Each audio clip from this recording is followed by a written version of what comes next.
Si vous vivez en Europe ou en Occident de façon générale, ou que vous vivez au Canada, vous devez surveiller vraiment ces deux éléments-là.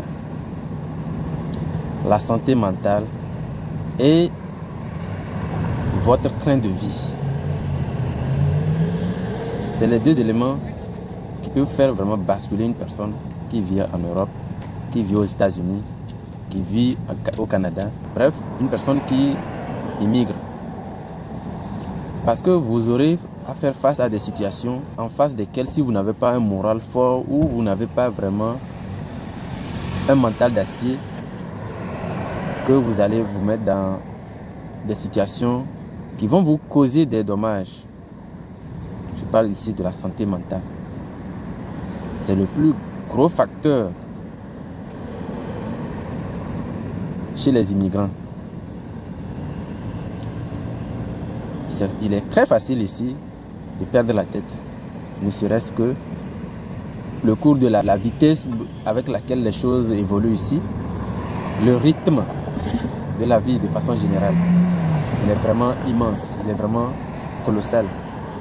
Et si vous n'êtes pas préparé, vous pouvez être beau préparé, mais la réalité en est différente. Il y aura toujours un décalage. Si vous perdez votre mental, donc vous perdez votre bien-être mental et psychique, psychologique, croyez-moi, il ne vous reste pas grand-chose au Canada.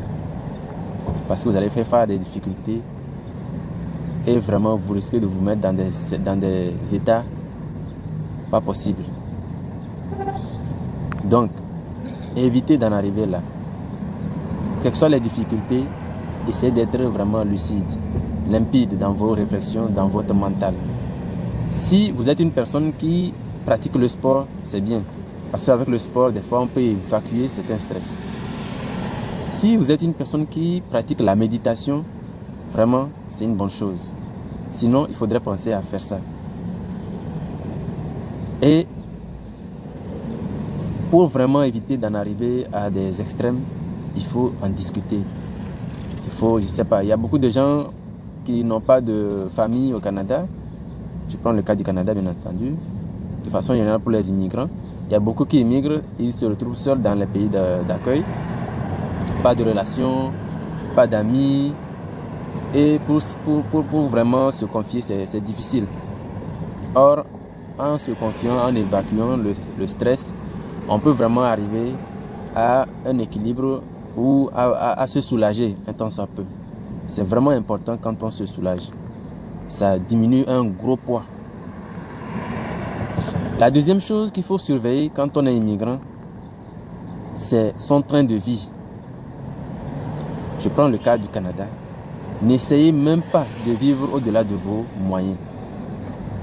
Si vous gagnez 2000 $ net par mois, ou 4000 ou 3000 $ net par mois, ne faites pas un budget qui dépasse 3000 $ si vous gagnez 4000 $. Ne faites pas un budget qui dépasse 2000 $ si vous gagnez 3000 $. Vous devez faire un budget qui tourne autour de 80% de votre revenu. Parce que les 20%, vous devez économiser, vous devez épargner, vous devez investir.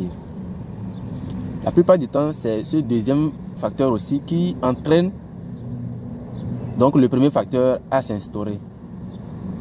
C'est parce que la plupart du temps, les gens vivent au-delà de leurs moyens. Ils achètent des voitures qui dépassent leur capacité de paiement. Ils prennent des crédits qui n'arrivent pas à rembourser à temps. Et qui fait qu'au final, ils se retrouvent avec des maux de tête. Ils se retrouvent avec des pensées. Ils se retrouvent avec des interrogations. La santé mentale au Canada, c'est vraiment un gros problème. Une bonne proportion des immigrants vivent ce genre de situation. Des gens qui subissent la pression de leur famille rester au pays. Entre soutien, entre je ne sais pas, réalisation et tout ça, il y a beaucoup d'immigrants qui se prennent tellement la tête qu'ils finissent par en perdre. Chercher l'argent, c'est bien, mais il faut être en bonne santé pour bénéficier des fruits de ces efforts. Ne vivez pas au-dessus de vos moyens. Vous devez vivre à la lumière de vos moyens et de vos ambitions. Donc, si vous faites tout ça, je suis persuadé que ça devrait aller. Beaucoup de gens sont arrivés ici et ils ont pu réussir, ils ont pu faire des réalisations et ils sont une fierté et des modèles à suivre. Prenez exemple sur ces genre de personnes. Suivez leurs conseils, suivez leur parcours. Inspirez-vous de comment ils ont procédé.